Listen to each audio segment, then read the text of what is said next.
Are you one of the more and more corporates who become consultants instead of staying in corporate life? If you are, you're definitely not alone, because that's a megatrend that I'm observing, that so many people are leaving corporate life and becoming independents and working for corporates rather than in corporates. And I think it has to do with the fact that corporations are often a little bit slow at adapting to the wants and needs of the employees of the future, including the leaders. And as someone who has been sitting outside of corporations for many years, as an entrepreneur, as a leadership developer, an author, thought leader, reporting about the trends that I see, I have some input for you that might help you to understand what's happening in the business world right now, what's happening in the work world, what's happening with the employees, what's important to know for leaders. So this little video is about that. The first thing I've observed is that more and more people really want meaning. They want meaning in their jobs. They want meaningful lives. Life is too short to spend in a job that doesn't make sense, that doesn't have a higher perspective, that doesn't have a greater meaning. It's simply not motivating enough to just get a paycheck. And you probably know this, but as a leader, it can be a challenge to provide your employees with that meaning. You really have to be very clear yourself on what are you doing in your job, what is your higher purpose, and why do you think it's so important? Why are you passionate about it? Why do you think it's so important that more and more people follow you and work with you and work for this common cause? I think it's especially important for young people. It's like, why would young people spend their precious time and energy in some job where doesn't feel meaningful and doesn't somehow build on their future and helps create a bright future in this landscape of gloom and doom? So this is my first piece of advice for you. It's really important that you are very clear on the purpose that you can see, and that you enroll others in this particular purpose and help them see how that aligns with their personal purpose. Then secondly, I think it's very important to be aware that many employees want to create their own jobs. As an entrepreneur, I really understand that. I quit corporate life to create my own job. I couldn't find the job I was looking for in corporations, so I thought I better create myself. And this has been a very highly satisfying career, because every time I was a little bit bored or every time I thought something new needs to happen, I just created a new job. And I think this is the way evolution is working. We are creating the future as we're going, and more people are really interested in that. They don't just want to sit for years and years in a job that was created for them. Some people might enjoy that still, but I think especially among the younger generations, they want to use their creativity and they want to lead the future. They want to create the future. And how do you do that? Well, if you can't find what you're looking for, you create it yourself.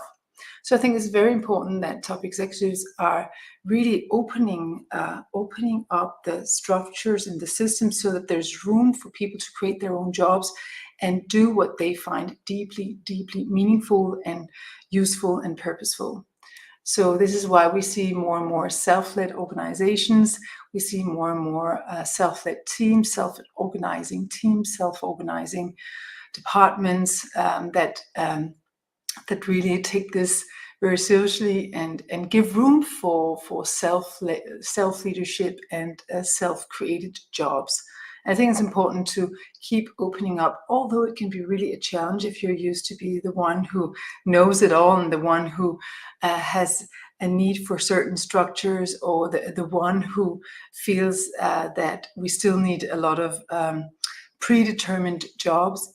You're both right, but I just think it's very important for employers to open up for the creativity of their employees, because in the position where I sit, where for 21 years I have received your employees on my courses because they were fed up with being dictated how they should do things.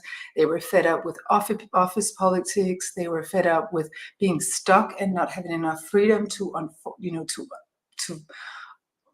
unfold their wings and their talents and their potential.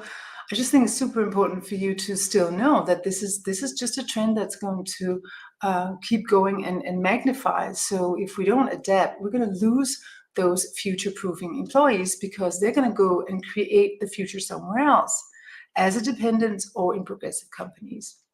And speaking of what really wears them down, and what I really see is something that can get people so turned off by working in regular institutions and organizations and companies, is specifically this office politics. I mean, the fact that you have to care for something else than the job itself is just like, it feels absurd to many, many people. It's like, why do I have to spend so much time being strategic, network with the right people, or network, so to speak, making deals in the corridors? Why do I have to spend so much time doing that when I could actually just focus my energy on doing a great job?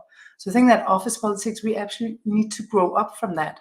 We need to have organizations with freedom, and where the purpose and the higher purpose and the meaningfulness is in the front seat. And then we have to slow down on this need to cheat and manipulate and lie and backstab and do whatever it takes to get ahead ourselves. It's simply not healthy. And a lot of people, I don't want to participate in this. I refuse to have to spend so much of my energy on being strategic and playing the office politics chess game. I just don't want to do that. So we see that the people who are the most oriented towards meaningfulness and towards purposefulness and towards the higher good of all will simply not participate in that office politics, and then you're going to lose them. Same thing with what could I say, what I would call immature behavior. We see immature behavior in both male leaders and in female leaders, and it looks a little bit different, but the point is that it's immature. It's immature to practice fear-based management. It's immature to only think of yourself and not of the higher good. It's immature to demand that other people do what you can't even do yourself. It's immature to demand integrity from others if you don't display it yourself. It's immature to demand authenticity from others if you don't manage it yourself. We have to know today we are leading by example, and that's the only way we can gain other people's respect. So all these immature behaviors actually need to transmute into a wiser version. We live in the information society, yes. It has become the misinformation society, and now we need to turn that society into a wisdom society.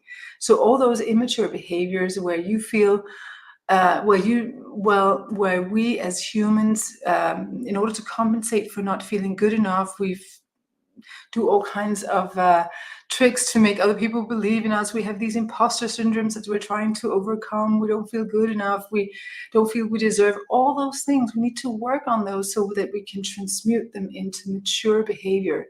The planet cannot afford to have this kindergarten running around and behaving in an egoistic way. Those days are simply gone. So we have to wisen up and start really focusing on what is a good deal for everybody, not just me.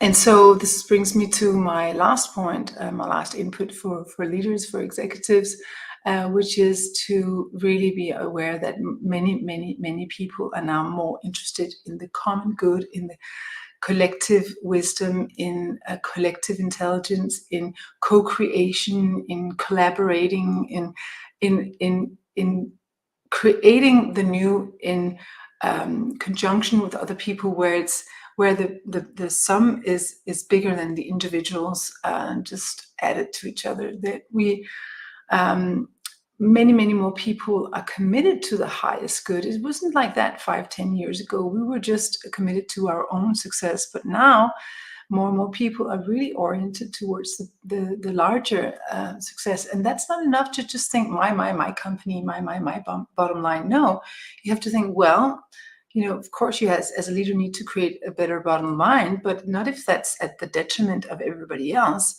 So of course now you need to think of in terms of this triple bottom line and so on and so on. And in order to be able to do that, you need to draw on collective intelligence.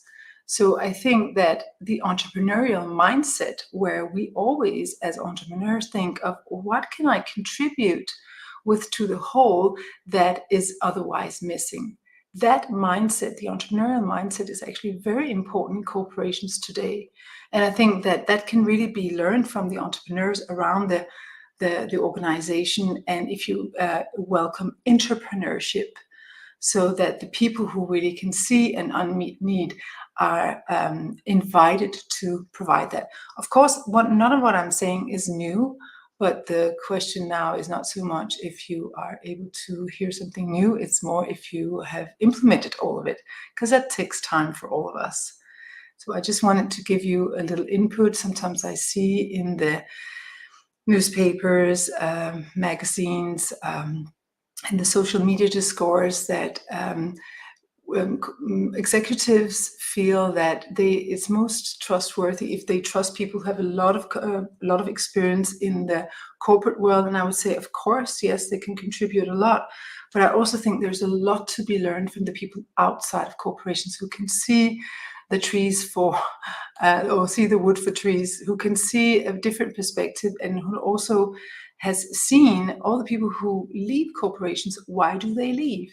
I've met countless people who came in my courses because they were done with corporate life as it was. So there's so much to learn from those people. There's so much to learn from the people who don't want to work in your organization, or who quit after a short time, or who don't want to advance, who don't want to go for more positions in your company because they don't feel motivated.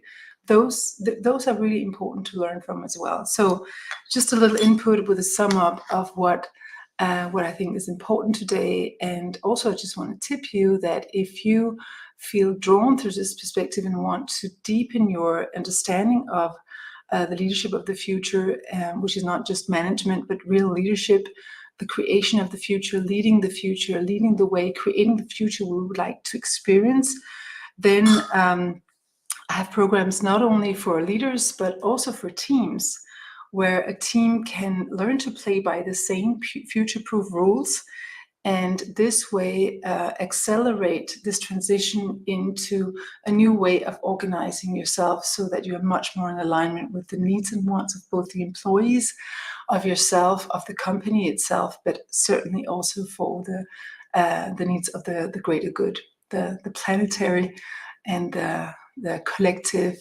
human new needs. So you can just keep in touch if you would like to hear more. But for now, I hope that you got a little reminder through this little video. Have a great day.